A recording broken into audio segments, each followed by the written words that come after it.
Ja. Och så försiktigt nu med vattnet. Ja, ta lite till det. Se vad som händer. Fortsätt.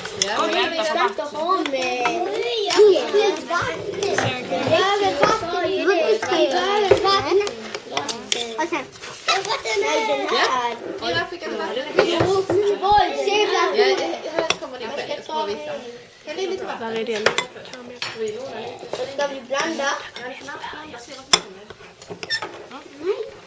Ja. Vad händer nu? Vad händer med den smeten? Det blir hårt, ja. Det blir Detta är din. Titta Marcelo, ska jag hälla? Blir det mycket på Och så rör. mycket potatismjöl?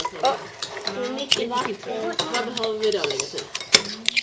Ska ni röra lite? Potatismjöl, då hämtar vi. Fick ni det godis? Det blir perfekt. Det räcker med den poängen.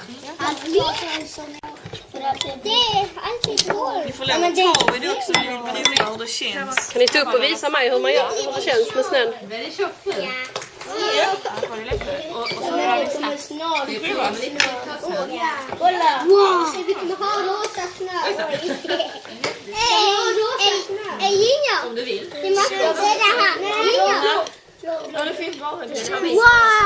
Ja, och vad händer om du slutar röra det då? Det blir Då blir det mjukt, ja.